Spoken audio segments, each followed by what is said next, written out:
Nava gonna give you up. That was Nava gonna let you down. Wow. I never know what you're gonna say coming out of that break anymore. It's quite entertaining. Good. I'm glad. Welcome on back, everybody. It is Tuesday night. My name is Seth Bidoff. That's Jacob Terrell. We are United Front. Christina will be along shortly. She is doing some homework this evening. Hopefully the algebra is not too hard. So to be fair, I want to make that clear. She's not doing homework. She's helping her kid with homework. Fair enough. And so that's want to make that distinction. Fair enough. Okay, perfect. Eric's here. What's up, Eric? I heard and seen some issues with YouTube. Looks like YouTube's working though. So I guess it's a global YouTube thing. I don't know, but I guess we're working. So that's wonderful. Glad to see. Welcome on in, everybody. Glad to have you here with us. It's been kind of a slow news week. Only a little bit of things. I guess there's a big party coming up. We've had some more preseason.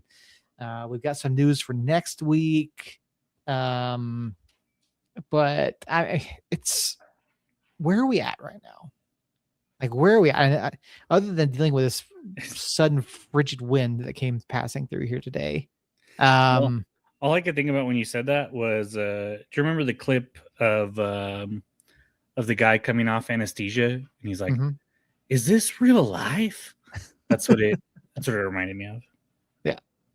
Yeah, no, I get that. It's for us being a matter of weeks away from the season, technically a month till our opener. Like, it feels like there really wasn't a whole lot of news that came out this week. I've been scrolling through social media trying to find things outside of, one tiny signing for the club. I don't know what's that. I can't tell how serious. Like, I'm like, what is he talking about? Like, there's not been a lot of news, but there's a couple of big things. One tiny signing, against like some more preseason stuff. I mean, where would you like to start? Should we start with the news, or should we, look at what else we had on our agenda this evening? Let's start with the news, and then we'll go into our off-season recap. Okay. So we'll break down what little news has happened. Yeah. And then we'll go into a kind of a where are we at so far type of thing here. And I did that through 10 questions that me, you, and then Christina, when she comes back, will answer. Josh is burying the lead. Thanks, Josh. I mean, at this point, if you're watching us and you don't know Nava's back, then what are you doing? Well, first, thank you for watching us. And then second, what are you doing? Fair enough. Yeah, I mean, let's jump right into it. Obviously, one signing this past week, we saw the reintroduction of New Mexican Christian Nava rejoining the black and yellow. And if you didn't see the video that the club had filmed with him throughout the preseason, and you saw the announcement video with Coach Sanchez bringing him up to the front of the locker room, this is really great. Christian Nava coming back to the club after 2 years away from the game, after 2 ACL surgeries. We knew that he was out trialing with the club. We know that Arturo Astorga is out there trialing as well, but this is phenomenal news for Christian. And if you didn't see the video that he did, go take a look. He talks about his path over the past 2 years and coming back to the club. And it sounds like from that video, Idamar reached out to him to see where he was at and whether or not he was, looking to come back. But, and we'll bring Christina in here if she's ready. Yep, she's good. All right. So there she is. There's Christina. Hi. Sorry I'm late. No worries. Hopefully you solved X for Y. It's 8:05. So that is on time. Yeah. Remember? We're doing lots of slopes and finding the unknowns, all that fun stuff. That's always nightmares. Yeah, I'm sure my 10-year-old could probably do that. I mean, me probably not at this point, but most of what I can do on a 10 key. So We're just talking Christian Nava. We're talking about the video that the club put out, of Nava talking about his return. And I was telling Jacob, I said, I think for me, one of the things that stood out about his journey back to the sport was the fact that it sounds like Idamar reached out. Yeah. That jumped out at me too. Yeah. So I'm curious to know how that came about, and number one, and number two, what was, obviously we knew that Christian was trialing. What was your initial reaction, Christina, to the news that Christian had been given the new contract and welcomed back into the black and yellow? I was definitely feeling a little nervous, just considering how many forwards we already have, and thinking, boy, that's going to be a tough spot to secure. So when they announced him, I was thrilled. I'm so excited for him. My heart really hurt for what he had gone through, and so to just hear that they're giving him another opportunity, I mean, it's just another reason why I love this club. I know at the end of the day, we want healthy players, we want players who are going to produce, but the feels in me want to see a kid from New Mexico thrive and succeed. Yeah, absolutely. And Jacob, in this video too, obviously, we talked to Idamar quite a bit. Is it surprising to you that Idamar reached out to him after 2 years to say, hey, where are you at with this, and what are you thinking? Or do you think maybe there was some sort of ongoing conversation over the past 2 years about, Christian potentially making that decision to come back? Because it sounds like these past 2 years have been a bit of a struggle for him, trying to figure out, like, okay, could he still do it? Would he even want to still do it? Hell, it sounded like even the first week of training was a little bit of a struggle for him mentally. And so it does kind of surprise me that Idamar was the one, seemingly from that video, to kind of initiate the idea of Christian coming back, if only for the reason that, you would think that, 2 years being away from soccer, and as the video of Sanchez bringing him up says something about graveyard shift, doing some pressure washing and stuff like that. I mean, to go from having this super bright future where you get to play a game that you love for the rest of your life, or at least for a little while, for a living, and then have that kind of taken away from you, and now you're doing some random side jobs and construction jobs to make ends meet, and to figure out what you want to do with your life. I would assume that would make me want to be like, oh, okay, let's get back into it. But it really sounds like when he made that decision to retire, that was his decision. Like, he was like, no, I'm done. We're moving on.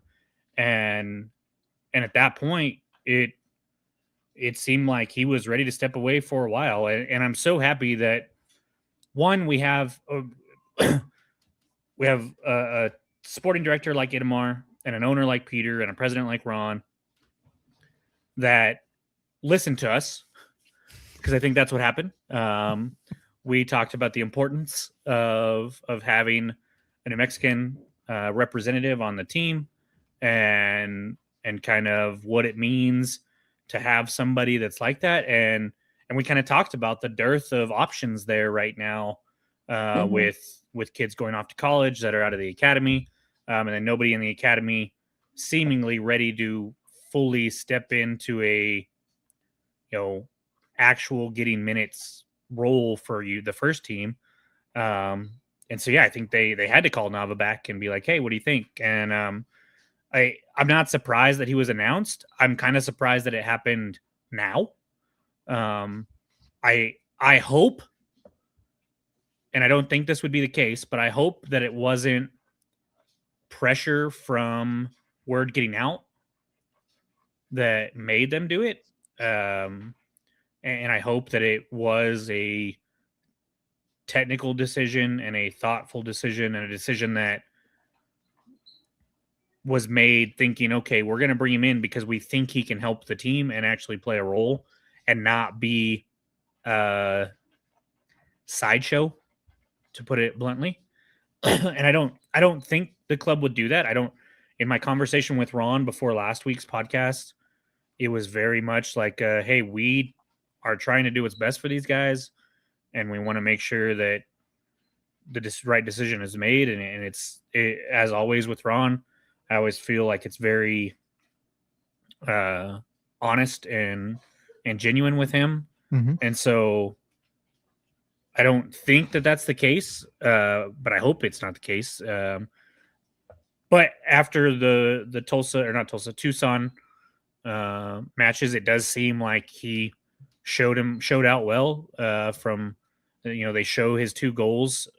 He was the redacted that scored the brace against Vision FC, and so he was performing well. The fight was there, the hunger was there, and so yeah, it makes sense. And I was happier when they announced it than I thought I would be.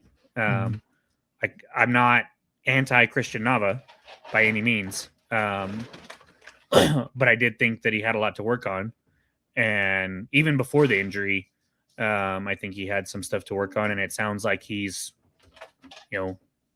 back and fighting, and that time away definitely did some like good for him. And then also, from what it sounds like from the video of him sitting down talking about it, that first week of training, and then that first game finally was like, oh yes, this is where my heart says I belong. And so I'm super excited for it. We'll get into it after we talk about the results. I'm not sure where he plays or when he plays or who plays up top, but it, as Christina was saying, it was I had a lot of people reach out and be like, hey, like, especially after one of the other redacteds was announced as a forward. It definitely seemed like, okay, well, we have like 9 forward. I think it was 9 that Christina said before Nava, or maybe it was after Nava. I don't know, but it's a lot of forwards and nobody on the back line. So it was definitely well, do we even have room for him type of thing? But I think they'll bring him on. I think he'll get minutes. We'll talk about Open Cup is one of the questions later. But between Open Cup and Jägermeister Cup, or sorry, Malort Cup, Justin, there's some extra opportunities for playing time there. I'm sure we'll get a friendly as well at some point announced. And so I think all the guys up top will get minutes. It's just a matter of who takes advantage of them most. Yeah, no, absolutely. And in watching the videos last week, you talk about, it sounds like, obviously you felt like you have things to prove. And it sounds like, from what Coach Sanchez said, that Christian came in with the right attitude, worked hard, really impressed upon Coach that he was ready and capable of being back. And then to hear Christian talk about how he it basically saying, hey, I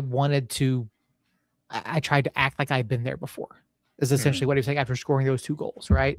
Not wanting to get overly emotional or really excited, and just be like, hey, I'm here. I'm a professional. I've done this before, and just put his head down and work. And it sounds like that's what he's been doing all training camp. And, again, coming back from what he has, it's really great to see. Really excited for him. We had the news last week. We talked about how he was confirmed as being a trialist, and I was texting with someone else throughout the week. And when the announcement came out on Friday, they're like, "That was fast." I'm like, "Well," I said, it's Dennis seems to have been thoroughly impressed by what Christian was showing him in training. So, and that's a good thing. I'm excited. I'm excited about it. And like you said, Jacob, there is concern about, how much playing time is he going to get? Where is he going to fit in? How does this roster work going forward?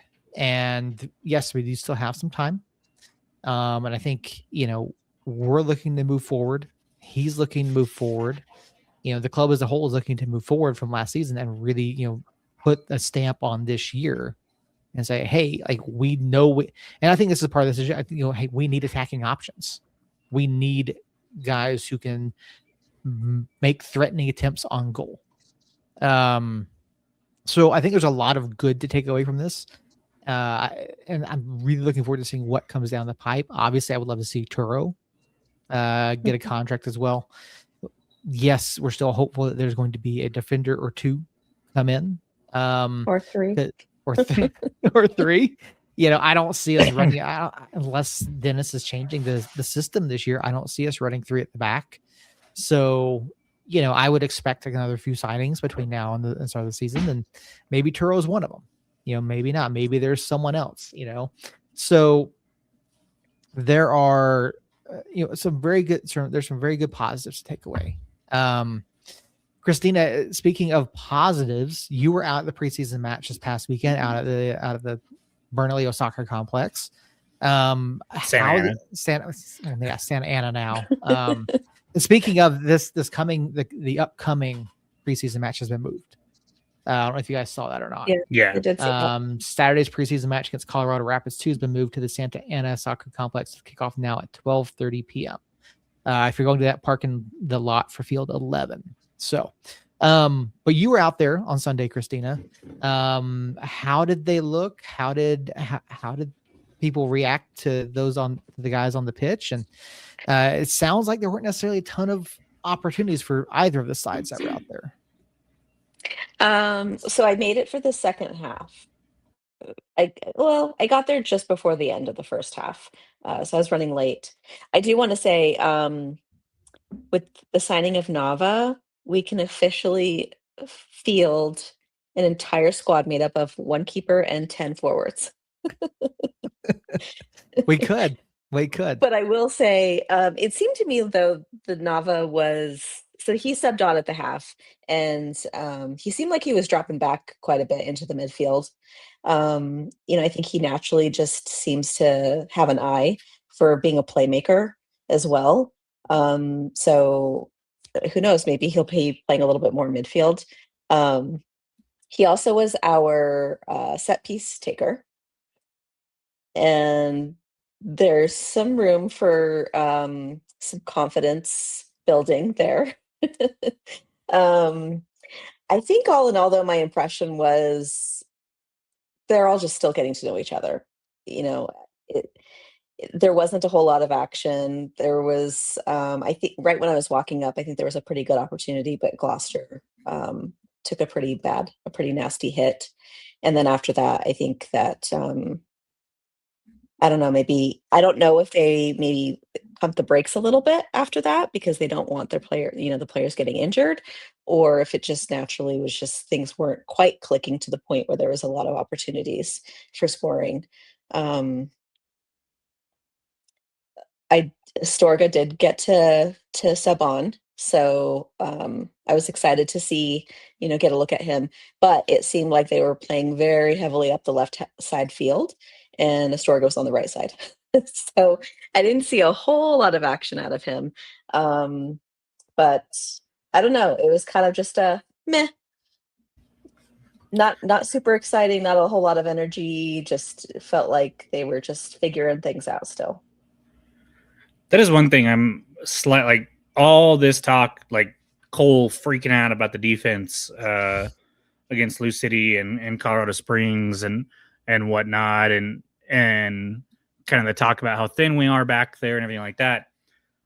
I fully believe that we're not done addressing the back line. The back line will get reinforcements, even if it's just Kip Keller coming in back from his sports hernia and abdomen tear injury. I'm kind of concerned because we just mentioned that we can field a whole outfield team of forward players, and yet outside of a team that's made up of French young all-star, I don't know how to describe Vision FC. Outside of that game, we have scored 1 goal, and so that is somewhat of a concern. In fact, if I'm Cole or myself or somebody else freaking out about the team itself, I'm not freaking out about the back line. I will make adjustments there and that'll get cleaned up. But we have the forwards and we don't have the goals yet. And still early. I want to see what happens with this Colorado Rapids 2 situation. And then the big one for me is El Paso on the 28th. That is one that needs to, we need to show something there, right? So yeah, it's defense is what it is. The offense not showing up against a college team, a little concerning. Yeah, I mean, I get it. It's again without either of us, being able to make it out there. I know we got Christina's recap of it. It sounds like it just sounds like chances were few and far between for both sides. So maybe Dennis went out with a particular, mindset of, hey, let's focus on on solidifying through the midfield and the back, right? Make sure we're not giving up opportunities. I don't know. Maybe Dennis went out with a game plan. Not to say that we weren't trying to score, but it is what it is, right? So I would love to see things in person and see where things are, but again, there's still time. We've got a month until the season starts for us. We have time for guys to gel and get into camp and get the work in. Right. And we've brought in a number of attacking pieces, and that is something, finishing, as we've talked about for 7 years now, finishing is the hardest part, right? Mm-hmm. That is the last part to come. And so it has been nice to see, as far as this last match anyways, where we don't give up really any real chances. I think Rosarena made one save that I know of. And so not a whole lot going on there, which is a positive sign. And so I have to see. I was talking to Justin earlier though, and it did seem like the team was the other team didn't really press and was kind of sitting back. So I'm curious. We know that at least the first 2 goals from Louisville, and I think one of the goals from Colorado Springs were kind of turnover based. And so want to see that back line put under pressure a little bit, which is why I think, this week, Rapids 2, I think will give us a decent fight. But that El Paso one is going to be, as far as I'm concerned, the one that is like, okay, let's really see what we're capable of here. And so until that El Paso, if that Paso one is like 5-0 El Paso, I might be like slightly concerned. But until then, here's what it is. Yeah, no, I certainly wouldn't worry about it. And when we talk about other, I almost, with the news of Nava and everything, we almost forgot, and we didn't have it on our show notes here. We signed another forward last week too. The club is referencing him as Melto, Joseph Melto. I'm gonna butcher the last name. Quia, possibly. Kia. Yeah, I'm not entirely sure. We'll figure it out. We'll learn it. From Toronto FC2, and Jacob, apparently Toronto FC2 put out a little blurb on this.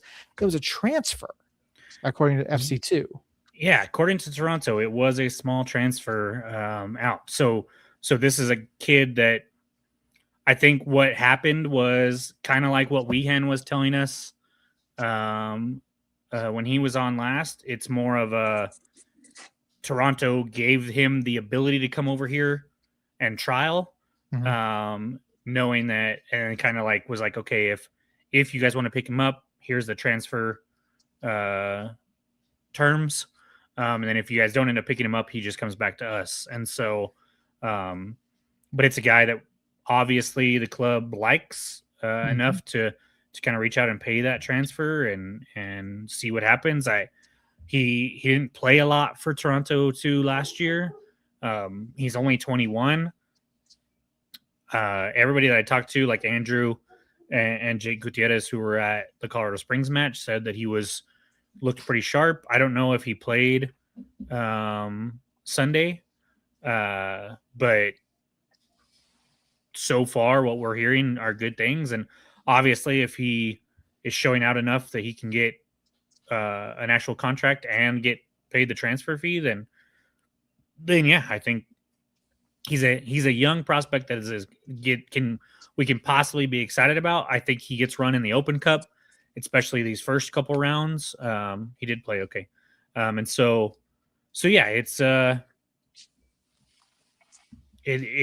crowded area up top, but they must see something in him and must be excited to bring him in if they're going to go out and not only bring him on with a contract, but also pay that transfer fee. So we shall see. Yeah, Melto in his upbringing, out of Liberia, played collegiately at University of Dayton, 47 matches, 43 of which he started, 14 goals and 16 assists. That's not a bad goal contribution record there. Career best season 2024 with 8 goals and 6 assists. In his senior year, he was named first team All-Atlantic 10, first team All-Region, second team USC All-America, and Atlantic 10 All-Championship team. Made senior team national debut for Liberia at age of 16. Nice. Yeah. So, this could be good again, but of course, as you said, one goalkeeper, 10 forwards. And if you've ever read the book Inverting the Pyramid, at one point that was the meta. 10 attackers and a goalie. One goal. Yeah. Jacob had a good point there. Multiple games, one goal, 10 forwards. Yep. There you go. Highly recommend Inverting the Pyramid. There's actually a whole section about how things have changed. And there's at one point that's what it was. You basically had 10 players lining up across from each other with a goalie on either end. Yep. So yeah, 2 signings preseason. Other bit of news that came out, Black and Yellow Bash finally announced. People have been begging for it and asking, when is the Black and Yellow Bash? That was finally announced over the weekend, and oh shoot, I lost the tweet. Space Kids making an appearance, only to say that I owe tickets. So thank you. You do. Did you see that tweet, Jacob? I did. As does Joshua. Mm-hmm. Tyler. Josh, for the sake of you over here in the chat. Is Josh in the chat? I saw him earlier. Okay, he was way back over there. Josh, for the sake of that post, your name is Joshua, so you owe us tickets as well. Tyler owes us tickets. And Tyler owes everybody tickets. Yep, that he does. So yeah, March 6th, Black and Yellow Bash is back at Electric Playhouse. 5:30 p.m. Tickets are on sale. You get to meet the 2026 roster as it stands at that point. Now, to be fair, the last time the club said that, they said the complete 2026 roster, which, obviously was not the case. Immersive experiences, obviously, at Electric Playhouse. Free finger food, specialty drinks, and bar, live DJ. And apparently, there's a tease of a new kit. There is. And I reached out because I was wanting to know what was going on with that. And so the kit will be revealed prior to that match or the bash. That will be your first chance to buy it, and it is a new home kit. Okay. That's all I've got so far. I was thinking maybe it was a set of kits, but it is for sure a new home kit. It will be announced before that match or before the bash, and the bash will be your first chance to buy that kit. So I reached out to Ron right before the match or right before the pod because I was trying to get some clarification before we came on.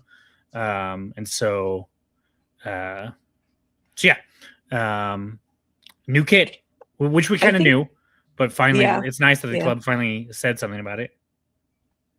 I think they said those who attend will get some sort of special small they gift did as well. A gift bag type thing as well. So yeah. Mystery bag. Are either of you going to try to go?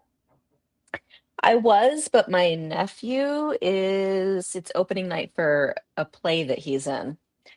So, my aunt's duties call. Nice. Possibly. I need to see if my kid has a basketball game that night. Yeah. So, because Alex is playing on Friday nights. Yeah. So that's we've been playing did go during the first day, year. So. The first year I went and we got a cool glass and a Yoda sticker. But I haven't been in subsequent years, so I don't know. Is it typical that they have little gifts? No, I've been the last 3 years and have not got a gift. Oh, well. And so I'm excited for that. And Josh, I don't know if you've noticed, but I keep doing this. That's in celebration of those goals by LAFC. So that's why I keep looking over here a little bit. But at 4-0 in the 25th minute, I might be able to turn this thing off pretty easy. Yeah, the other bit of news, home opener tickets are now on sale. Yes. That was announced on Friday. So those tickets are already out. We have not seen anything about media credentials yet. No, and I don't imagine, I mean, I know we will, but I imagine due to the Delmy leaving and kind of the things that are up in the air there, it might be a little different this year than in the past. And so not too concerned about it. They know us. We'll figure it out. Yeah, no, absolutely we will. Definitely looking forward to that. Home opener, man. We are 30 days away approximately from the first home match of the season, which is in the Open Cup. About 2 weeks after that, your first regular season home match. So it is right there. Yeah, we're getting there. We're right there. There's a handful of preseason things left. And then we'll be rocking and rolling in the league season. And we're definitely going to have some interesting episodes coming up in the next few weeks in our lead up to the 2026 USL Championship season. We're not going to spoil anything just yet. We have some things lined up. Harry will be joining us within the next couple of weeks. We'll do our season preview show at some point. We'll have Harry on. We'll go through his picks and on why he loves Sacramento again this year. If only he still watched, he would be in the chat angry right now. But yeah, I don't think he watches unless he's on now live. Anyways, you might rewatch later. But yeah. Space Kid, no, we have not announced a captain yet officially. But I know we've seen Gloucester. Yeah. Gloucester's worn it. I think Will's worn it. Yeah. Gloucester, Will, Zico. Yeah. We've had a handful of players wear it. So and Space Kid, you would know that if you'd have been here the last 17 episodes. Yeah, where you been? He does bring up a good point though. Gideon has not been featured, and I feel like that's an injury related thing, but I don't know for sure. I will hopefully find out. Hopefully we can find something out on Saturday. Yeah. Hopefully, indeed. All right, so let's jump right into it. Jacob, you gave us a list. You came up with some questions. You talk about our off-season recap. Where would you like to start with your list of questions? And we'll let you kind of guide us through this tonight, and we'll let you take the reins. Sounds good. So I wanted to, we're going to do our preview, like you mentioned with Harry, coming up in the next couple weeks or so. But as with every off season, there's a lot that happens. A lot of people come and go. New schedule comes out. New everything comes out, right? And so it's a lot of information in a relatively short period of time, considering our off season is really only like 3 months. And so I wanted to recap all that's happened so far, but in a way that's not just one of us listing off everything that's happened. So I came up with some questions that I'm going to ask you guys, and I'll answer myself as well, to kind of wrap up a handful of things here. And so the first one I sent you guys, we'll talk about some new additions to us. So out of the new additions, who will be the most impactful? The newest addition, the new additions are now Reed Stevens, Christian Nava, obviously now, Malik Howell, Arozarena, Lacava, Renix, Melto, Jafal, and that's all that I have written down. So with those in mind, Christina, who Who do you think out of those is going to have the most impact? And I left this kind of open. If you want to open it up to not just on the pitch, you can. But who's going to be the most impactful? Well, I would say I'm most excited for, is it Niall? Reed Niall. Niall Reed Steven, yeah. Just based on, what I've seen of his highlights and whatnot. But after going and seeing that preseason match, I feel like Malik really stood out to me. Nice. And the fact that we don't have a whole lot of defenders, we're going to be probably relying on him a whole lot.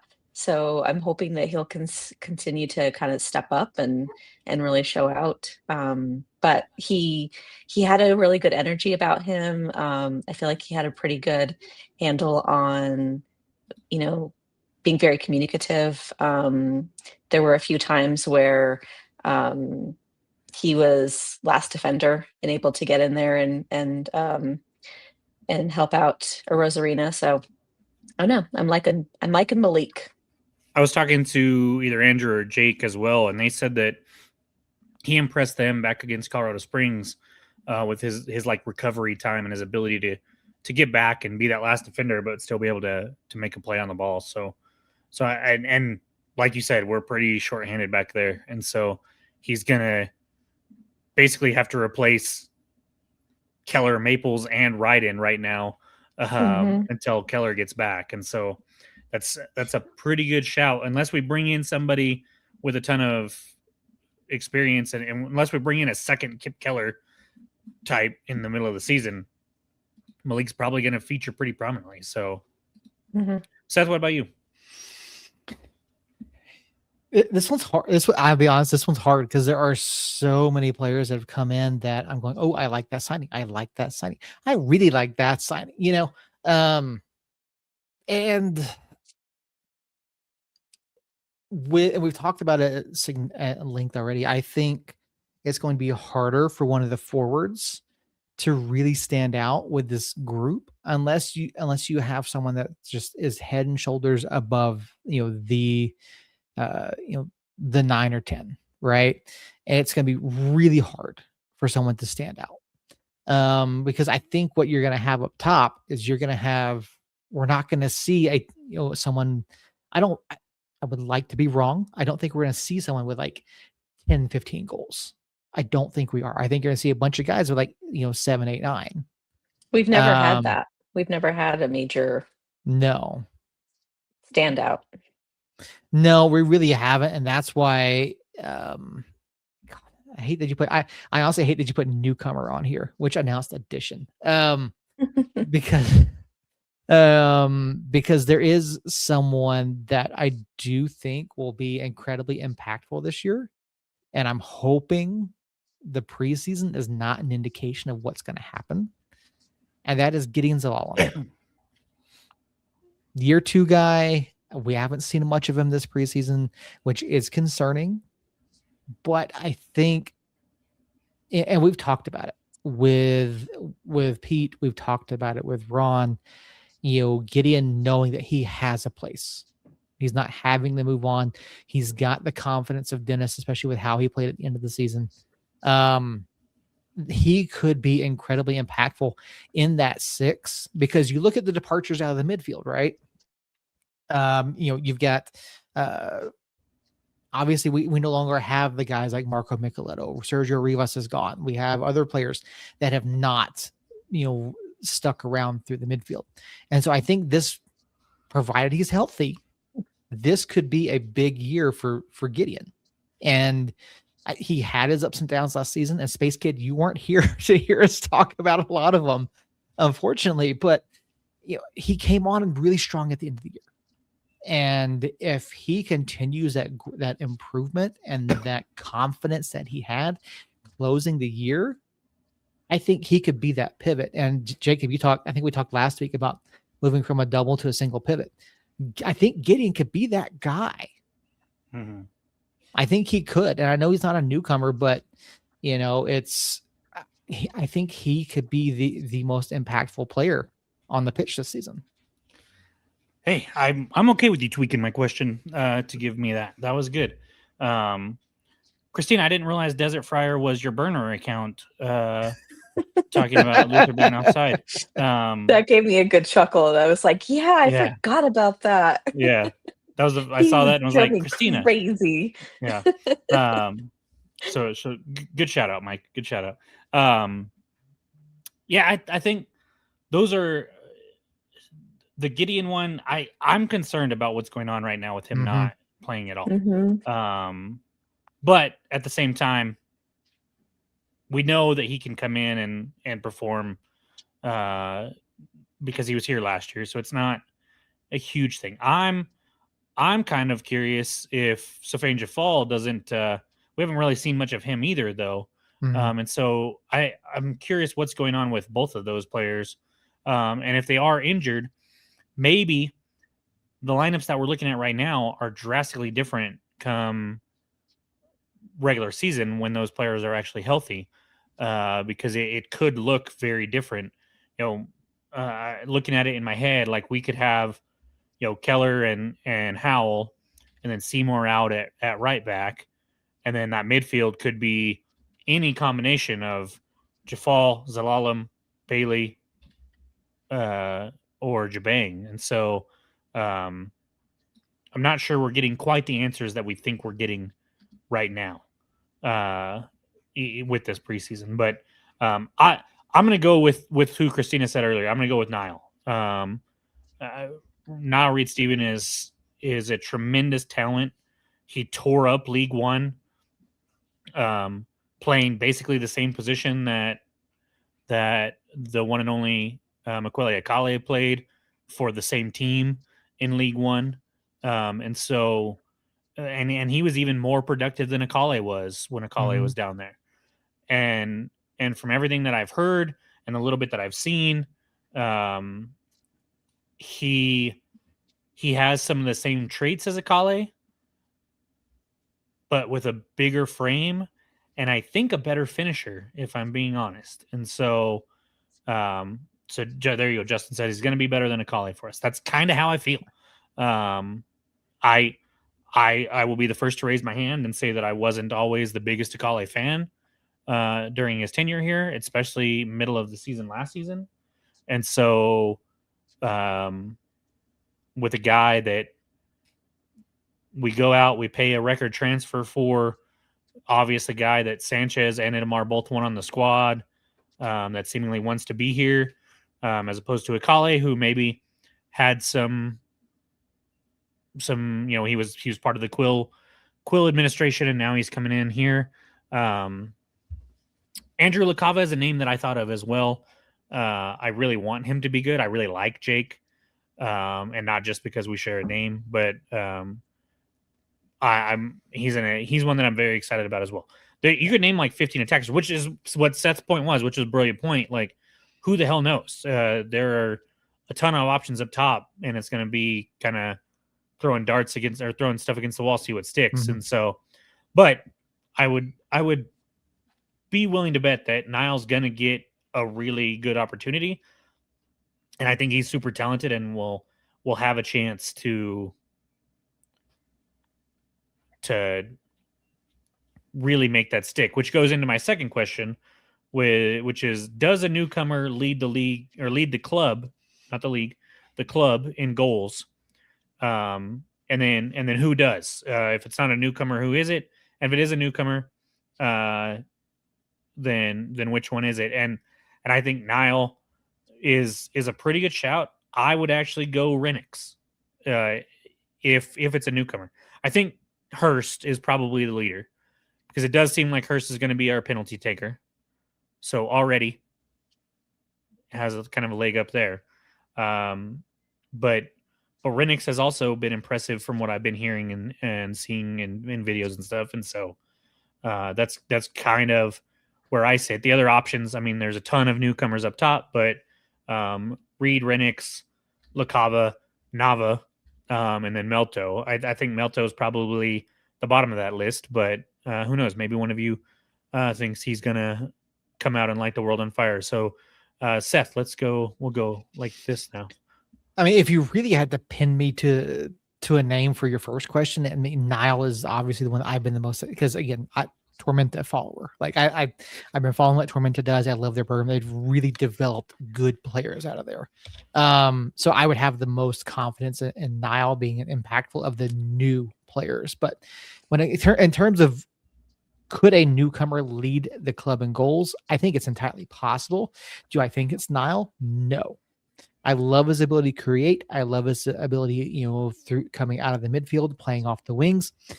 But I think it's Renix if a newcomer is to lead the club, because he's more of a true forward. I think he's going to have more opportunities than say Nile will. But again, a lot of it's going to come down to the distribution. Can we get the ball into an area to where Renix and Hurst and the other guys can make plays on goal? Can they make plays facing goal? Right, that's going to be the big one. Because we saw it a lot last year. And, I love Hurst and I love his hold up, but he needed more opportunities. He had ball at his feet facing goal. And that's the same thing you're going to see with any of our forwards. Can we get them to a spot where they're facing goal with an opportunity to score? And I really like what I've seen from Renix. I love the highlights. I love what he's done in the past. And I think he could have a really good season for us. To address Desert's comment about Luther having the best minutes per goal last year, I think that could be the case again this year. The problem is I don't think he gets minutes. He didn't start for us hardly at all last year, and I think that's going to be the case again this year. I think he's going to be more of a super sub, come on when there's some tired legs in the back, and push that boundary of onside and offside, and try to flirt with that and get caught in good positions. So wouldn't be surprised if he does lead the club in that aspect again, just as far as total goals. I don't think that's the case. So Christina, what about you? I'm trying to remember them. If I'm honest. I mean, I was there on Saturday, like looking for, like, I'd see their number and I'd be like, okay, and I'd look and see their name. So I feel like I need a few games under my belt to really have a good idea of That's fair. That's yeah. fair. Do you think Hurst is probably the best bet to lead the league or lead the club in goals still? Or how are you feeling about Hurst? We'll put it that way. I feel like he started off great last season and then he fizzled out, after his injury or whatever it is that had him stepping away for a huge chunk of, like, right in the middle of the season. So if I was a betting woman, I would be betting more on, honestly, I think a newcomer. And I think I'm gonna throw out LaCava. Nice. I would love that. So LaCava, we kind of talked about him when he signed, but LaCava is a guy that I remember when he signed with Tampa Bay. So he was with Charleston like for a part of a season before that. But when he signed with Tampa Bay, he was, we had talked a little bit about, maybe signing somebody that was a big name when they were younger, that had kind of fizzled out, and LaCava kind of fits that bill. Like when he signed with Tampa, he was going to be a good guy, going to be a hot guy, a talented player, a productive player. And he was in Tampa for the first season. And then since then he's kind of declined. And if he could come here, find a home, I asked him when we were at the press conference, when we interviewed when we had a chance to talk to everybody. I said, you know what? You kind of bounced around. You've bounced around a little bit in the USL. What led your decision to come here, and how are you feeling? And he was basically like, yeah, I have bounced around. I don't like that I've bounced around, but I hope that I've found a long-term home here. And he seemed to wants to make it happen. So I would be thrilled if that is the case. And I can almost guarantee you, he strikes me as scrappy, and yes, he strikes me as a player that's he's willing to come back and get the ball. Yeah. He's not going definitely to, park and grow some roots up there in the offside position, hoping that the ball bounces up to him.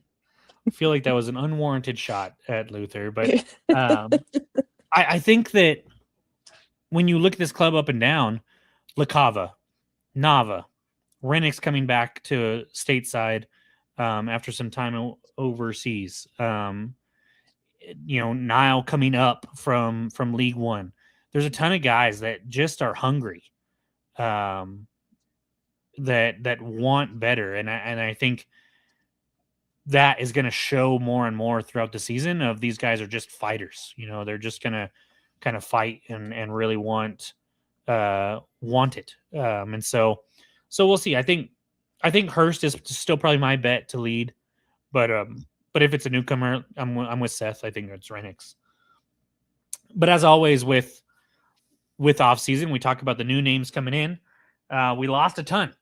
Ryden and Rivas and Bruce all to retirement.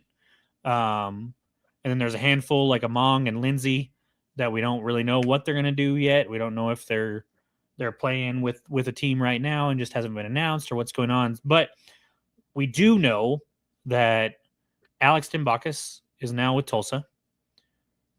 Maples gets transferred to Colorado Springs. Akale gets picked up by Lou City. Mid-season last season signs a contract with Lou City for this season. And then I'm going to go ahead and throw in Carlos Mogel Jr., who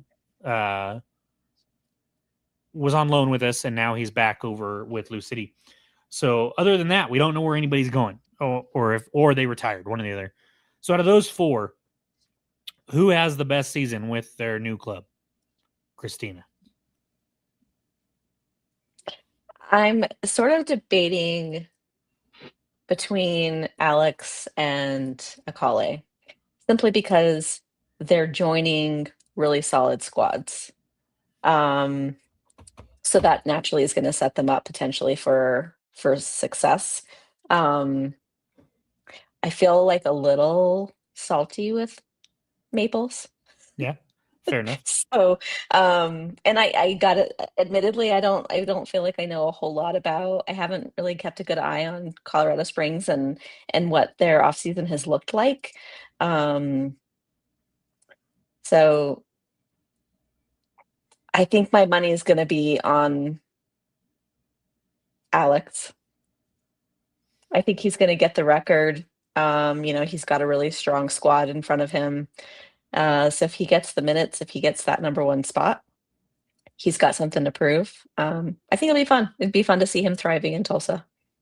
And Kaylin will hopefully be there to take lots of pictures.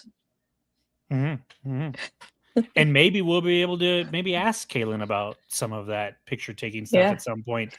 Who knows? Who knows? Seth, what about you, sir? Which departing player have the best season? Team Ryden.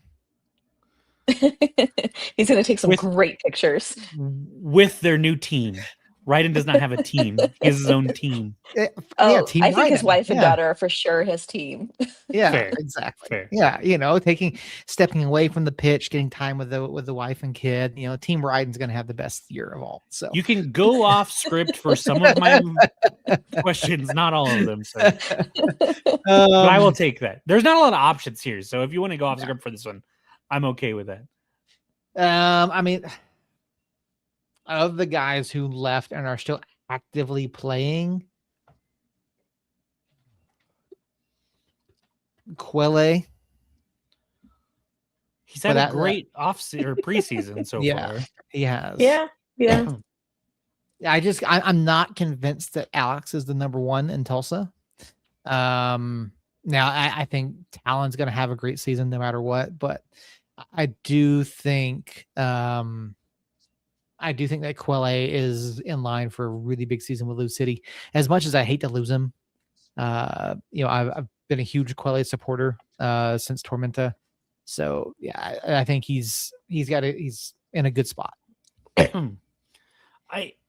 It's funny because both the names that you guys went with are the two names that I'm not convinced to get the opportunities. Akale has shown out in preseason, and they obviously wanted him, right? They come mid-season, offer him more than we offer him, and so there's obviously some will that, or some reason why they did that, and something that they see in him. So I could be completely wrong there, and maybe the ups and downs that I saw with Akale were related to how our team was playing, and maybe playing with a team like Lou City that doesn't really have a downturn during their season, or at least hasn't recently.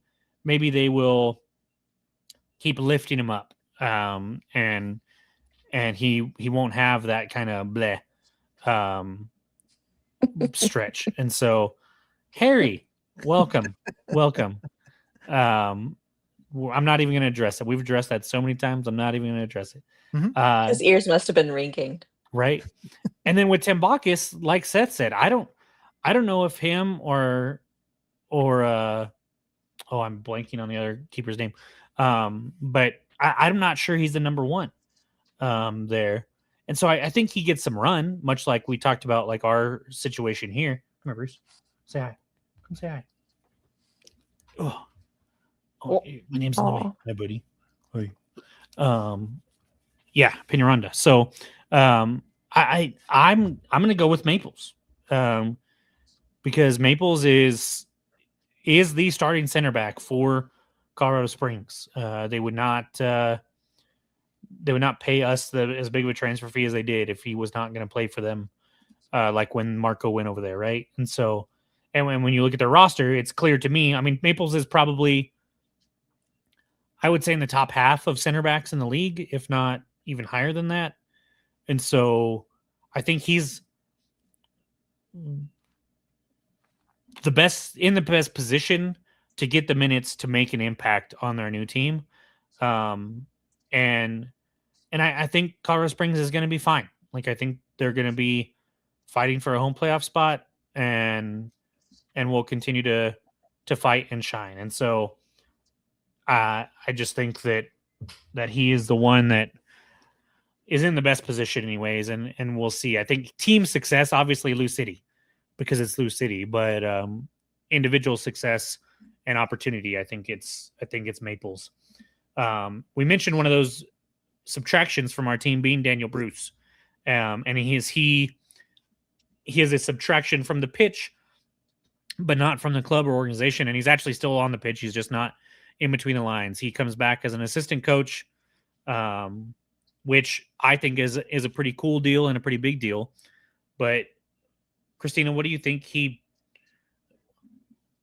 in your eyes, what does he bring, and what does it mean to have somebody like Daniel Bruce stick around and be on the sideline coaching guys that he played with last year a lot of the time? If I was grading Dennis for last year, I feel like locker room management, he would have gotten probably like a C. I think Bruce, that's a big part of what I think is going to be a factor.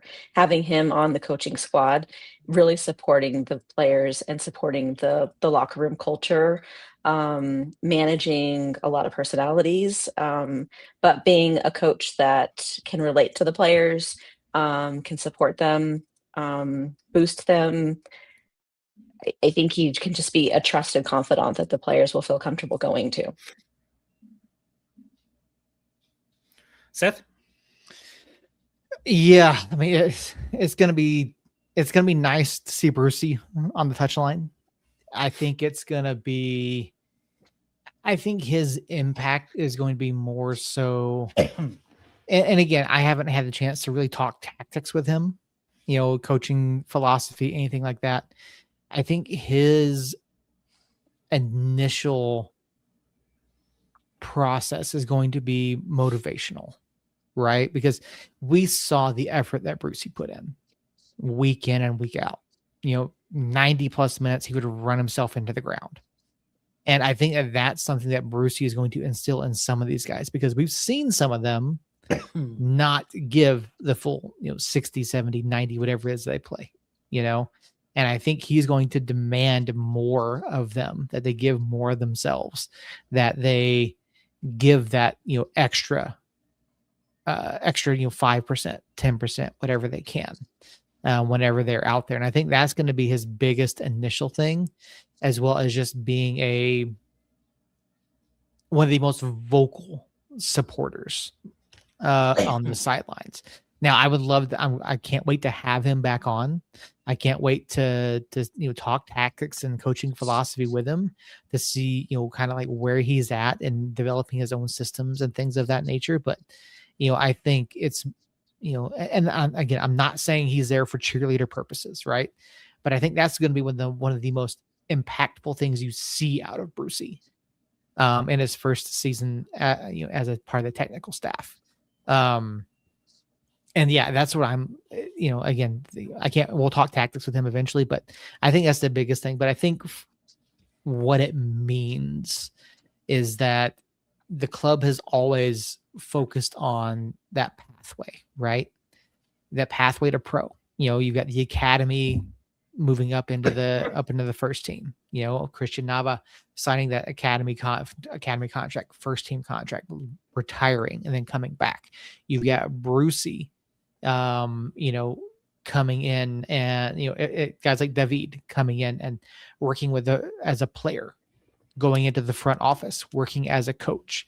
Brucey getting his coaching license, and this is the club continuing to support the players and those that mean the world to the Albuquerque and New Mexico communities, and showing them, hey, there's still a path here for you to continue your career once you're done playing. And so there's a lot of different layers to Brucey being here. But yeah, I think it's huge. And I think it's, again, another continuity thing, right? He may not be out there playing, but he will be there with them, supporting them, still being a part of this club. When the other assistants, so Armando Sada, who's the goalkeeper coach, David Estrada, and then Luke Samperduer, who's the first assistant, when they were up on press row the other day, somebody asked him what it's like having Brucey on the coaching staff, and they said that they had already lifted more weights this year than they did all of last year. And so he's pushing the coaching staff, at least, to be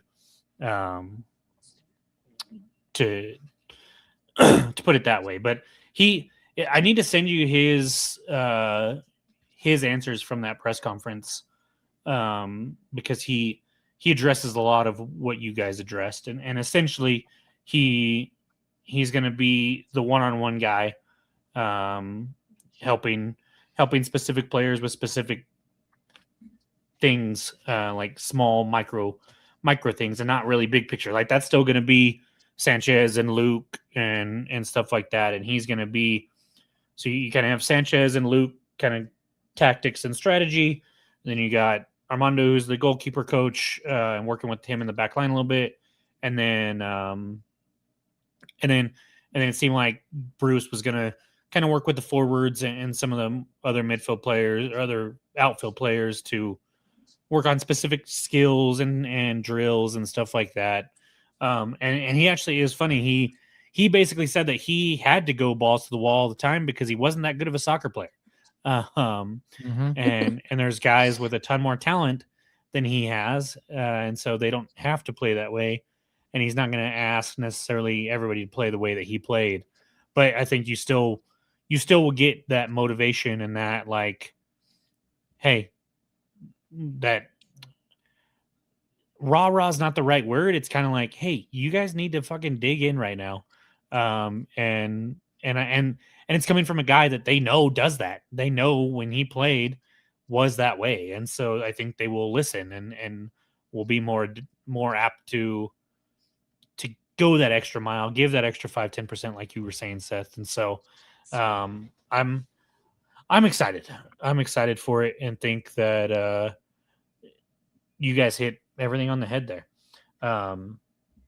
Another thing that comes out in the off season is the schedule, of course. I'm going to switch up the order that I sent these to you in real quick because I'm more curious about the second one. We play 6 Eastern Conference foes. Tampa Bay, Charleston, Hartford, Birmingham, Loudoun, and Indy. And I will throw in AV Alta, even though they're not an Eastern Conference foe. They are a foe that we have not faced or don't face very often. So out of those 7 names, Christina, what are you? Who are you most excited to see us play, or scared to see us play, or excited? I'm not scared of or anyone. Good. That's the answer. I knew I was going to get that answer from you. That's what I wanted. Well, if you throw in AV Alta into it, then I'm excited for them to come to the lab. Mostly because we got to meet their fans We did. in LA, and it was like a really cool group of fans who were just excited to finally have a club that they could follow and support. But if it's regular league play, I would say having Tampa Bay come to the lab. I can't really say there's anybody that I'm excited to go play, like travel to. That's Eastern Conference. I would say Legion, but like they have this giant stadium that's empty. It just feels very COVID times. And who else are we going to see? Who are we traveling to? I did not make those notes, and I probably should have. I believe we go to Hartford, no, we went to Hartford last year. No, I think it's. I know for sure Legion, and I thought, ugh, giant stadium, empty stadium, Loudoun. boring. Loudoun. Yeah, we've been to Loudoun before. It is Hartford. We do go to Hartford. Oh, Hartford. Okay. Then I guess as a way I'd be excited. Of all of those teams, I'm going to say Hartford. But again, because the fans, I remember Harry coming from Hartford and the fans being like really cool, super supportive of Micheletto. And I don't know. I think it would be a fun away day. Seth? Pass. None of them. I'm not excited about any of them. Honestly, the Eastern Conference swing is not all that impressive this year, to be honest. But if you're gonna make me pick one, I mean Legion. But I for no real reason other than it's in the South. I don't know. Like Loudoun's done some good things over the past couple of years. Loudoun has drastically improved. So, I mean, if I really sat down and thought about it, Loudoun probably, because that's a program that a couple of years ago was DOA. Yeah, they weren't doing much of anything. New investment, new ownership, breaking away from DC United. I think it's bad huge. Press. Yeah, lots of bad press. I think that more than anything, just to see the changes that program has put in, I think that's exciting. Yeah, but other than that, like the better matchups, I think, are coming here. So, yeah. And I'm excited for Tampa. Travel wise, Hartford, Loudoun are both. I mean, they're all like decent options. They're all fine. Mm-hmm. They're not spectacular by any means, but excuse me. But Tampa's a team. We're going to talk about Tampa and Lexington next, so we'll just go into that. Tampa's a team that struggled last year, to put it bluntly. They definitely weren't the Tampa that we're used to seeing. And so they went out and basically said, okay, we're going to buy everybody. We're just going to completely rebuild. They're only bringing back like 4 players, which is rare now. It used to be kind of the norm in the USL Championship, and now it's kind of rare that you see that much turnover. But I mean, their list of names added is absolutely ridiculous. Marco Micheletto was, I believe, the first offseason move announced this year. Yeah, it was before the season was over, right? Yeah, basically, it was right after. Maybe it was a transfer from Colorado Springs over to Tampa. They bring in Russell Cicerone from that was in Sacramento the last several years. Before that, he was with Pittsburgh. Then they bring in 3 Charleston players, Leland Archer, MD Myers, and Nathan Dos Santos, all of which are A+ players. I mean, MD Myers, I would argue that MD Myers is better than Cal Jennings at times, was better than Cal Jennings at times last year. But then they also, steal a couple NCFC players from North Carolina, Evan Conway and Pedro Dolabella. Sorry. And so far their preseason has been really good. And so I'm excited to just see kind of those new names in the blue and green, or blue and yellow, or green and yellow. Geez. And see what they can do. They also go down to League One and get a left back there that was second team all league and also had the most assists in League One in Charlie Ostrom. They bring in our El Paso friend, Jamali Waite, who quietly wasn't that good for El Paso last year, but they still bring him in. And so it's really kind of almost an all-star list of names that they end up bringing in. And so between them and then Lexington, who's kind of on the other end, Lexington didn't bring in as many names, but they paid a lot more for their names with 2 massive transfers, one from Lou City and one from Charleston, in the form of Philip Goodrum and Aaron Malloy. And then they also bring in Arturo Ordonez from Lou City as a free agent, who was one of the guys that I pegged as a back line member that I really wanted to see come to us. Then they also bring in Tariq Scott and Luis Felipe. Luis Felipe also from Sacramento Republic. And so there's a ton of hype between those two teams when you talk about the USL as a whole and USL media as a whole, just from the sheer amount of names that they brought in. But we saw Charleston kind of do that last year a little bit, and they had a great regular season, petered out in the playoffs. Lexington, we found out, was the highest paying club as far as their roster is concerned last year, and did not make the playoffs. And so 2 teams with a ton of ambition, a ton of big moves. Do they live up to that hype, Seth?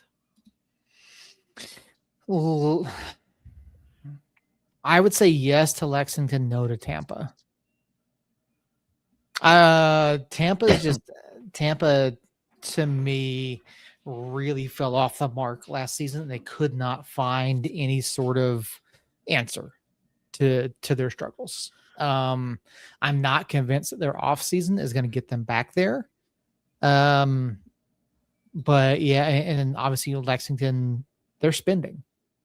They're bringing in the names, and while it didn't completely pan out for them last year, I think they've put themselves in a good spot this year with their roster construction.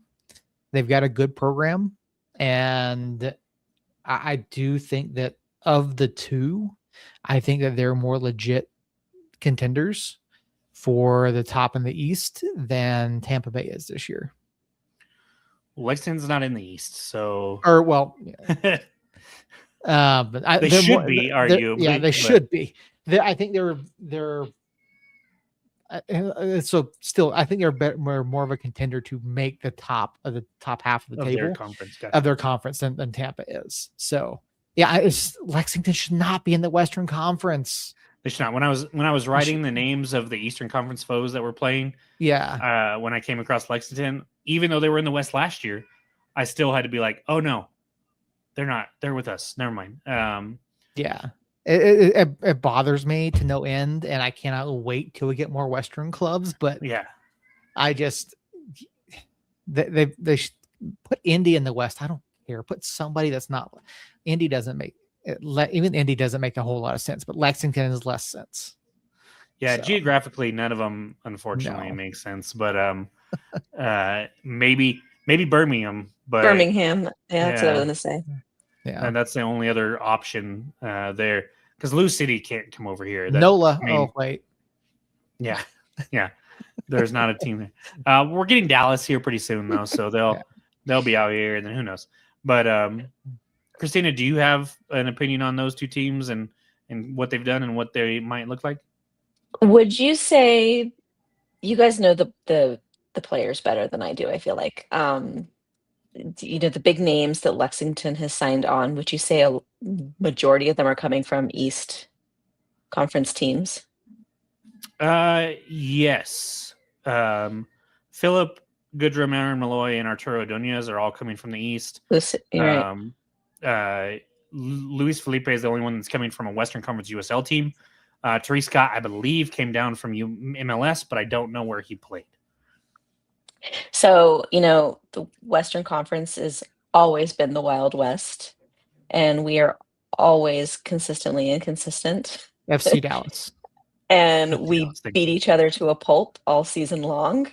And so I'm going to be really curious to watch Lexington and see how these players switching from the Eastern Conference do playing more Western Conference teams. I think it's going to be a challenge for them. I'm kind of torn because I like the fact that Lexington brings back a strong core. They have Latif Blessing. I'm going to shout out him because he was on that 2019 LAFC squad that I fell in love with, and so I'm just not sure if that's that big of a deal. It seems hard for me to say a team that completely revamped their roster from top to bottom is going to gel enough. But from what I've seen in the preseason, Tampa is playing really, really good soccer in the preseason. I know it's preseason, but preseason you can cherry pick what you want to talk about from it and what you think matters. And I do think they're scoring some goals. They've got a ton of talent.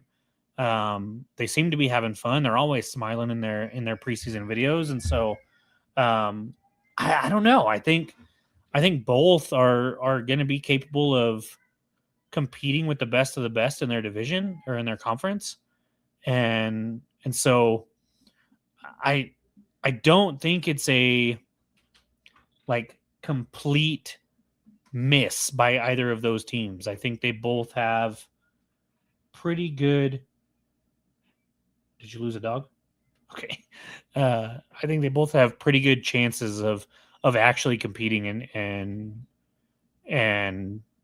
living up to that hype. And so I'm cautiously optimistic on both of them.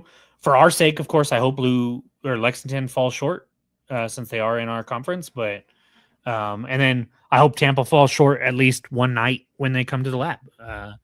And other than that, I don't know. I've always liked Tampa, and so I'm also a Tampa Bay Buccaneer fan. So I kind of tend to tangentially root for the teams that are in the cities of the other teams that I root for, and so we'll have to see. But those are the two teams that kind of won the off season by most people's standards, and oftentimes that doesn't necessarily win you anything in the regular season, and so.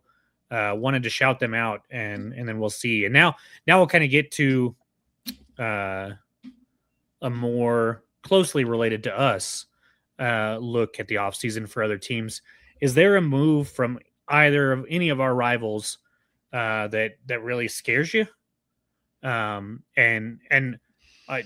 are the ones that I wrote down as kind of the bigger names that are going to be impactful in my opinion. There's not many. Phoenix didn't have a single name that I was like, who the hell's every single Phoenix guy I was like, I don't know who that is. I'm gonna have to research them, so I'm not gonna do that right now. They don't scare me if I don't know who they are. And so played ignorance is bliss on that one. It was just like, nah, whatever. El Paso had one because El Paso has not announced very many players. But Rubio Rubin coming from Charleston, he scored against us last year when we played Charleston.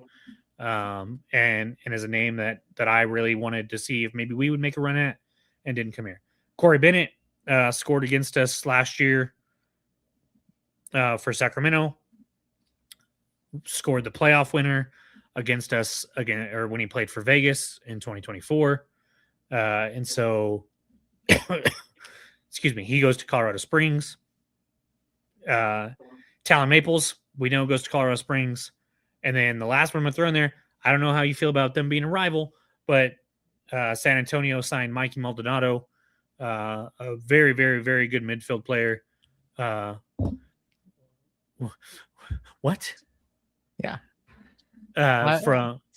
From North Carolina, and that really that's the only name. Those are the only names that kind of jump off the page to me. So I don't know if you guys had a chance to go through the signings for the other teams, or if any of those four that I mentioned stick out to you. I saw your list of questions and I thought, oh, I've got some homework to do. And I ended up helping my son with his homework instead. Fair enough. Fair enough. Obviously Colorado Springs has had a pretty good offseason. Colorado Springs is probably the one that stands out the most. Obviously we know what Talon Maples can do. We know what I think you said Corey Bennett, right? Yep. Mm-hmm. Yeah, we know what Corey Bennett can do. Adrian Perez, we know what he can do. Colin Shuttler, we know that he's been very good for Detroit City, right? Colin Shuttler was with Orange County last Orange year. County, that's right. Orange County, he was with Orange County. Speedy Williams, obviously, they brought in some guys that were very familiar with it. It really helps boost the roster that they already had. So if you had to narrow it down, I'm going to say Colorado Springs 1, San Antonio 2, and San Antonio just added Emil Cuello as well. They did. Mm-hmm. So big signing for San Antonio, adding Cuello there. So I think that those are the two, like El Paso's whatever. I mean, yeah, Rubio Rubin, but it's the system around him, right? How's that system going to work? They weren't great last season. I don't know that they've necessarily upgraded all that much down in El Paso. So, Carl Sainty obviously would love to have him back, was high on him a few years ago, but the vast majority of that roster is the same. Mm-hmm. So and then you lose Andy Cabrera, you lose Jamali Wade. Yeah. I'm not right now. They have not come close to replacing what they lost down in El Paso. I mean, what did they lose? You mentioned two names. I think they have a replacement for Cabrera with Rubin, and Jamali wasn't that good for him. And they bring in Abraham Romero, who wasn't good in Colorado Springs last year, but has been good in the past. Mora, who's was their backup last year, has done fairly well for them. They did. They finished with a home playoff match last year.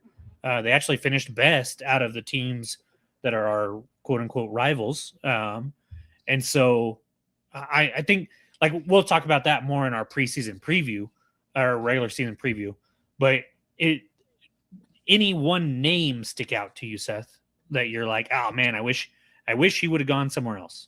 Talon. Yeah. That's kind of the obvious one. Yeah. That's I would rather, I mean, If you hate it when they stay in the Western Conference. Yeah. If you want to stick with just rivals, obviously Talon, right? That's the one name I did not want to see with him leaving, did not want to see him in the West. And Alex, we had heard probably a close second, that one we had heard about so much of like, hey, he's leaving, but we couldn't figure out where. And I think all of us privately said to each other, like, man, I hope he doesn't go somewhere in the West. And then not only does he go somewhere in the West, but he also goes to little brother up north, and is just like, dang, really? And so, but at least we have like 9 new forwards that he's not familiar with. Yeah. So there's that. Oh man! And so, bottom line, I think out of the 4 directions of rivals that we have, north being Colorado Springs, south being El Paso, east being Texas or San Antonio, and west being Phoenix, none of them got drastically better or drastically worse, in my opinion. I mentioned Phoenix not naming and not signing anybody that I particularly know. That just means they went outside of the USL because, as I think I've talked about in the past, like if my basketball team makes a signing, I know who that is because they pull from one pool of players, right? And yet, when it comes to soccer, there's so many soccer players across the world that I don't know everybody. it's impossible to know everybody. And so I don't think they got drastically better. I don't think they got drastically worse, but that's just what I'm going off of right now. So funny you asked that, Mike. We'll get to that in a minute. Moving on. So we've kind of talked about the regular season. We mentioned, Seth, you mentioned we're 2 weeks away or 4 weeks away, sorry, from our first home match, which is an Open Cup match. The Open Cup has changed its format ever so slightly. So that is basically what it's going to be is 32 open or amateur teams, 17 USL teams, aka Division 2, 15 Division 3, which is MLS Next Pro and League One. And those 64 teams will play in the first round, which is going to be coming up March 17th through the 19th. I think we play on the 17th. Whatever that Wednesday is. Yeah. It's Wednesday. Okay. Damn. I thought it was Tuesday for some reason. Anyways, we play there. And we play Cruisers FC, which is an open or amateur team. After that round, the winners of all those games, those 32 games, will, I'm assuming, have a draw and will play each other. And then after that, those 16 winners will face 16 teams from MLS in the round of 32, and then the round of 16, then the round of 18. Both the round of 16 and the round of 18 happen in May. The first 3 rounds happen relatively quickly. The first 3 rounds are March 17th and 19th, March 31st through April 1st, and then April 14th and 15th is when MLS enters. And so those first 3 rounds all happen within a month of each other. And then there's 2 rounds in May, and then there's a sizable break as the semifinals and the finals aren't until like September and October. But that being said, with this kind of new format, we know we'll play an open team, and then we'll play one of the winners. We might have some cup sets in there. My guess is we play somebody probably from USL Championship or USL League One / MLS Next Pro. And then if we make that, then we'll go to the round of 32 against an MLS opponent. How far do we go this year, Christina? Do we get another trip to LAFC, or are we packing our bags sooner than that? I have a little bit of hesitation hearing that it kicks off so early in the season before we really have a chance to really gel. And again, I feel like it's beating a dead horse, but I'm concerned about our back line. That's fair. That's fair. So if we can get through the first few rounds, I mean, and you'd think it would be like gimmes the first few rounds, but look at how we've fared in the preseason against some of these college level teams. So it's not to say that we will suddenly be clicking and gelling in March and April. I think it's going to be a coin toss, honestly. I think we get through Cruisers FC. No disrespect to Cruisers FC, but we are, for all intents and purposes, one of the best 6 or 8 USL Championship teams on paper. I think part of I was talking to Justin about it earlier, part of the offseason or the preseason things, I think are more coach wanting to work on specific aspects, and maybe those specific aspects aren't putting all together and scoring. And so I don't think I don't think how we played last Saturday when you were there is how we're going to play necessarily when, it's win or go home, so to speak, or when it's league play. And so I think we get through that one. And then the next one, I'm not sure. Seth, what do you think? So I think we reach round of 32 minimum. I'm not terribly concerned about Cruisers FC. I would love to see us get El Farolito in the second round, who I think might possibly upset Sacramento Republic. Would love that. I think that would be phenomenal. Where you're going to run into an issue is it's going to start to be in that round of 32, right? And I'm looking up right now because I'm curious to see what the Isotope schedule is that week. Because the way it's designed this year, half of the MLS teams will be away, half of them will host. Right. So looking at the round of 32, April 14th through 15th, Isotopes are in town. So we will be traveling. Most likely we would be up at Rio Rancho. Or UNM. No, because the Isotopes have night games both those days. So you're not going to see UNM park there yet. Yeah. So my guess is we're on the road then. My guess is we're most likely on the road for the round of 32 against an MLS team, which is gonna be tough. Now, to be fair, we have gone on the road. We have beaten FC Dallas on the road. Now, that wasn't in FC Dallas's home stadium. No, that was SMU. That's the SMU. Right. Colorado was Colorado.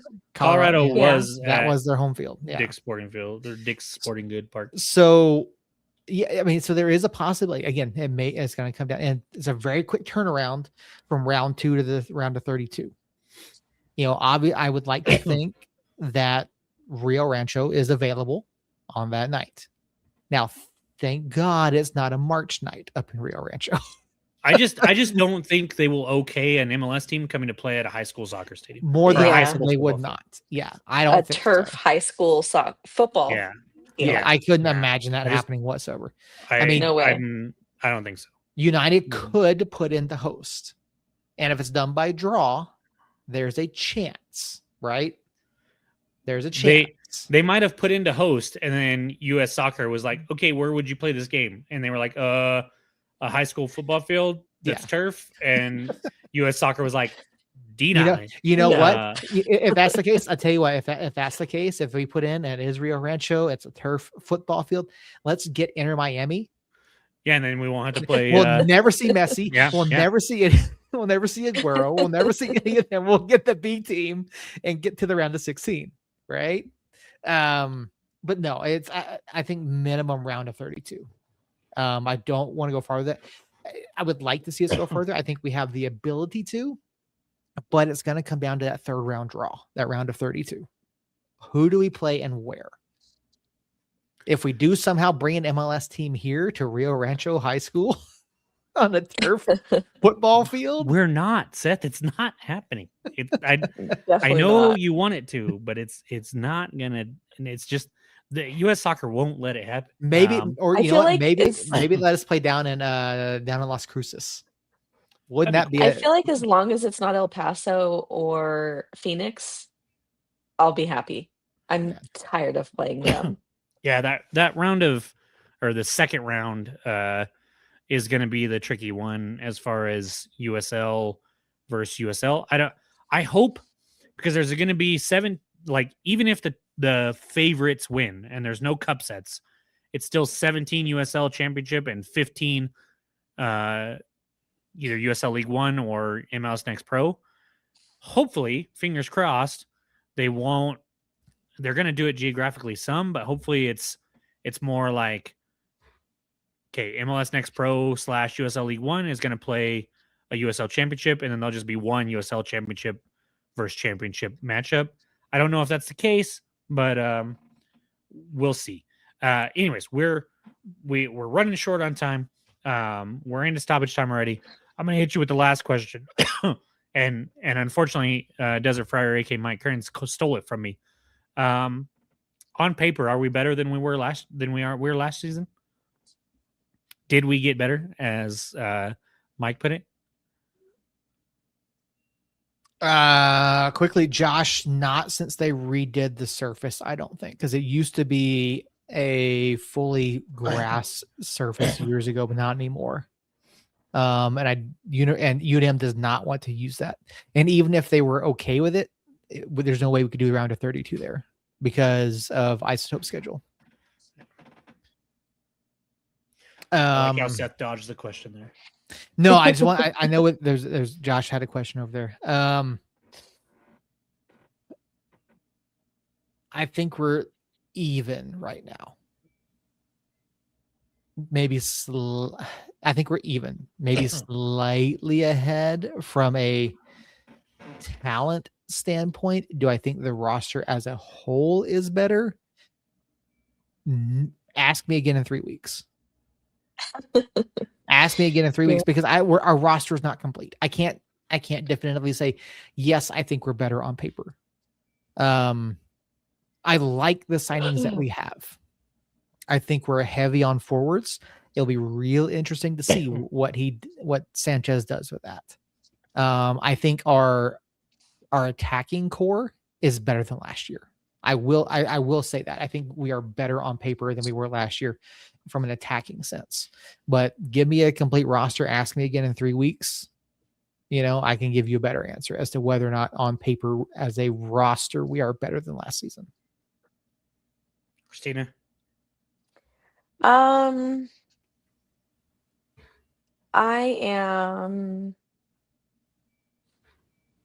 feel like I'm just 50-50. And I try not to let Saturday color my outlook, but it was just very underwhelming.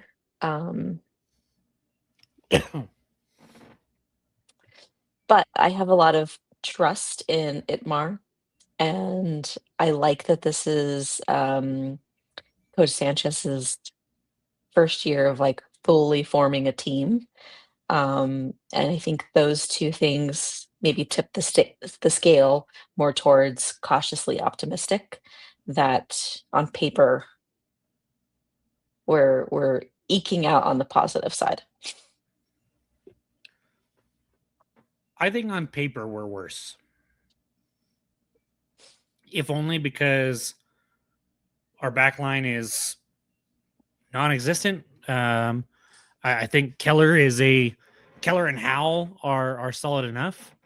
I remember last year looking at this lineup, or looking at where we were last year, though, and around this time, or at least at the beginning of the regular season, and thinking, man, Mackenzie Gaines, Macaulay Akale, Fernando, Hurst, Among.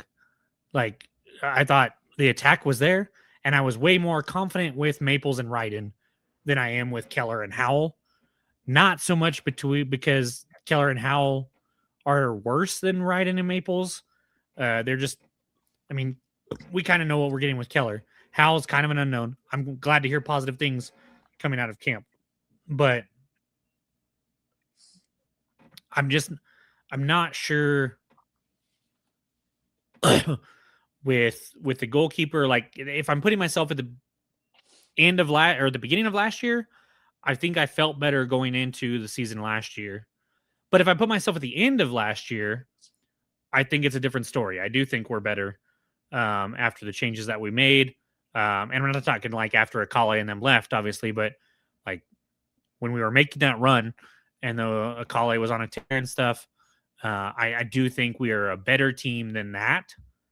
And the most important thing to me is, I think, like Christina said, this is Sanchez's first year being able to put together his guys, right? His roster with Itamar kind of paving the way for that. And all the drama of the locker room stuff last year with Maples and Tambakis and whatever, I think we can kind of push that aside, not worry about it too much now, and really just go into this full steam ahead.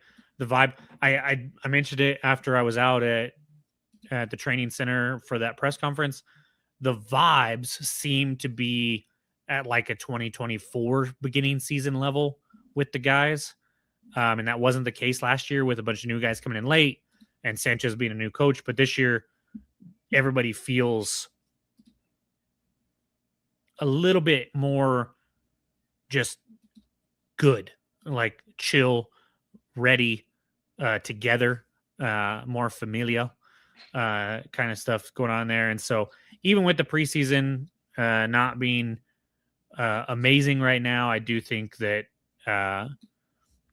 we we have the potential to be a better team this year. On paper, I think we're roughly even, maybe a little less, maybe a little more in some areas. But I think the biggest thing is the chemistry. And so talent wise, we might not be quite to the level I think we were at the beginning of last year. I think it will work out better for us. And I do think we perform at a higher level this year than we did last year. And I had us winning the West last year. So that might tell you something about my preview coming up in a couple weeks. You think we're finishing last? Fuck. Yeah, exactly. Dead last. No. So with that I had one more in there. Well, it was a theme night question. We can talk about theme nights as they arise. So I'm going to go ahead and skip that one. Seth and Christina, I thank you for humoring me with my thing that I came up with at the last minute for tonight. So we didn't just wander around aimlessly for an hour and a half like we do sometimes. And so thank you for that. Do either of you have any parting thoughts?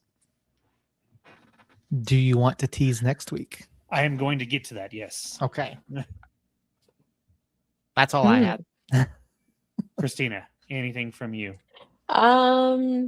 Just want to remind everybody about the Top Soccer. Yes.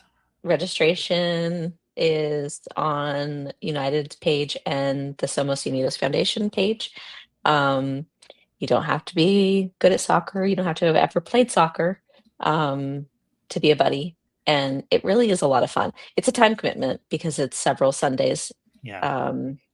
But definitely worth the time and energy. And if you can't be there a certain weekend, that's okay. Just letting them know ahead of time. So definitely encourage all y'all to really consider it. Or if you have kids, they really love having buddies that they can pair up that are similar in age. So encourage you to sign your kiddos up too. Beautiful. Those of you in the chat, I'm gonna ask some questions over in New Mexico United Nation. Feel free to go in there and put your 2 cents in. I'm curious where other people stand with some of those questions that we went through tonight. And then Seth mentioned it. We have a tease. I teased it ever so slightly earlier. The one and only Kaylin Ryden will be making an appearance next Tuesday on the pod. We probably won't have him for 142 minutes or an hour and 42 minutes like we went tonight because he is in Oklahoma. So he is an hour behind us. So it is pushing 11 o'clock over there. And so we won't have him for a little while, but he said he would give us plenty of time.